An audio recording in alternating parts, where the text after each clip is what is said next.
guys, welcome to the first episode of the brand new series on the channel. I thought I'd bring back the Derby Chromo just because so many of you guys enjoy this series and I quite enjoy doing it. Also, obviously since we started it at the start of FIFA, I think I finished it around like end of November, maybe mid-November, I'm not too sure.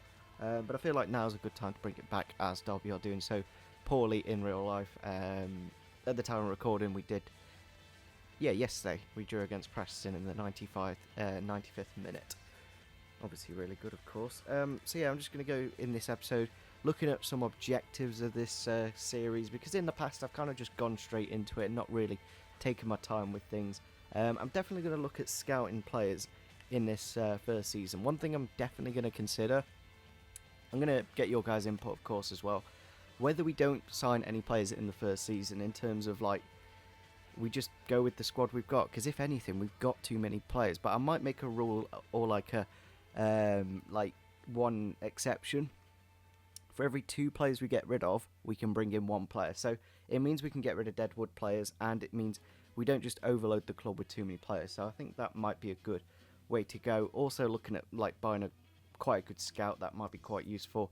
I don't know if we can actually hire a decent one, like one of the 5-star ones. We have got Will Mason there, but I would quite like a 4-star at least. But yeah, definitely going to look to scout a few more players, because in the past I've really not done that on a career mode series, especially Derby career mode. And yeah, just looking at some of our targets. Obviously it's gain automatic promotion, tend to do that quite easily most years, but obviously that means we do finish in the top 2, which is quite difficult in a way, because we are going to be playing on legendary, but at the same time it's not quite as competitive as in real life, the championship on FIFA 17. So yeah, we do actually have an objective to sign 2 players with a potential over 75 and increase their overall by at least 10 points. And I think that's a short-term goal. So we definitely have to use the scout system. So that's something good to look at. That's like really easy to actually hit that 6.8. I think even if you don't sign any players, you can hit that quite easily. So here is the squad I've made. It is essentially the team that we are playing at the moment, because I feel like it's the best team we've got. Obviously Hughes hasn't been playing recently. He's actually been upgraded to a 75 on FIFA, which is quite nice to see, even though he's been better in the past, but he's been a lower rating. But now, I don't know, it's a bit weird how they rate players. But a couple of players that I'm going to look at for sure is obviously Max Lowe. When I did this series originally at the start of the year, I think he was like 49 rated, I might be wrong.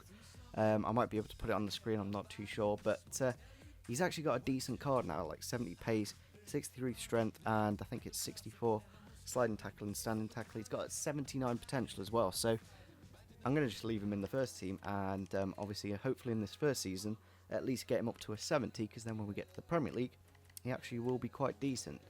I've gone for this front 4 of Russell, Vidra and Ince and Nugent.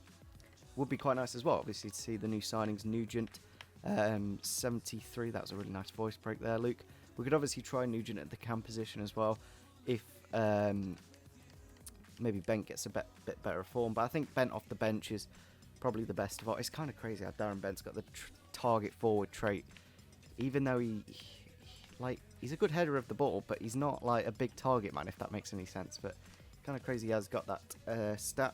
Another thing I want to talk about is whether we play these 2 players, Forsyth and George Thorne. Obviously both of them are out for the rest of the season. They've been pretty much out for the entire season. Looks like George Thorne isn't going to be coming back. Do we play him, or do we just leave him on the bench? The problem is, if we leave him on the bench when we get to the Premier League, he won't be as good. So maybe I do a thing where I don't play him until like January or something. But Forsyth, I'm not too sure. And we've got quite a few left backs. That's one area I'm definitely going to look to maybe move on. I don't know if Forsyth's got the injury prone trait. No, he doesn't. But I don't know. We might need to move on one of those. Another thing is, what was I going to say? I think Timmy Elsnick's got a decent potential as well, so I'm going to try playing with him. He's a bit of a weird player. Like, he's 5'10". Not the best dribbling and ball control. Definitely going to have to train that up. 70 strength and 63 pace. Probably not the best in the world. So, not too sure what I'm going to do with him. But yeah, do we just keep the players that we've got for this first season? Then when we get to the Premier League, we can invest more. And obviously the youth players that we bring into the club, that'll be something we can look at, of course. So just thought I'd do this first video just to kick off this series. I feel like this is the best system. Well, it's not the best system in terms of how like we've got so many central midfielders. It's probably better to play the 4-3-3 with the holder midfielder. But what we can always do is play like Hughes in behind the striker. But I'm going to give Vidra down a go down the middle, as he probably should be playing there. And he did actually score his goal down the middle. He was like essentially playing further inside than in. So I don't think you should really concentrate on the fact that he is playing on the left-hand side. But yeah, I feel like this front three, I might be tempted to do that and just swap him. But I do quite like Ince cutting inside, especially with the 4-star skills. And a very good finesse shot on him. So yeah, I just thought I'd do this first episode. I'm not too sure what we are going to do in terms of the injuries. That's one thing I definitely want to let you guys decide on. Another thing is whether we do recall some of our players from their loans. For example, Rawson, Hansen and Vernon. I feel like they could be quite useful in terms of growing them this season, because they're not really going to grow too much. I'm going to keep Desart because I feel like it's worth keeping him. There's no point in cancelling the loan and having to pay money.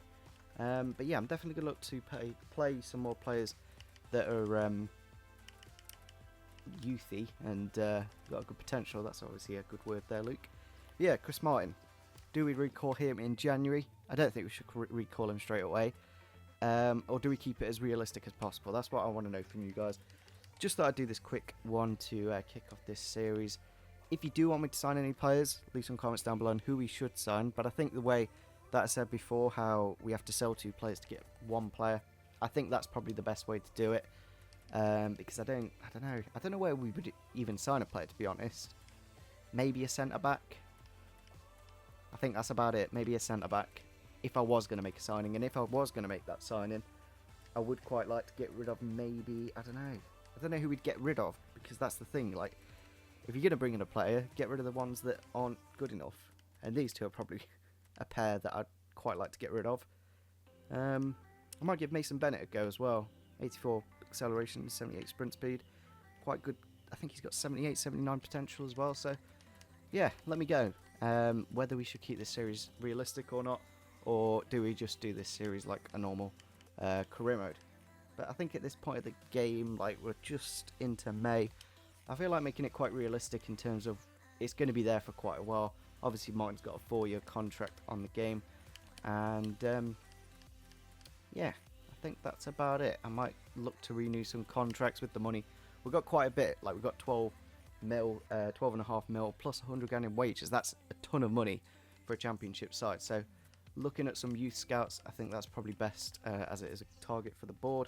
I might wait though. Oh, we've just got one there. I think I'm just going to sign him because he is so good.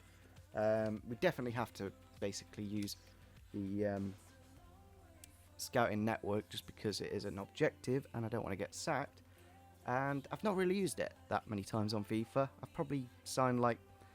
I'm trying to think of players I've actually signed from the scouting network that I've actually used. I might sign them and then never play them. That's something I kind of need to change. So hopefully you guys did enjoy this introductory video to the new series.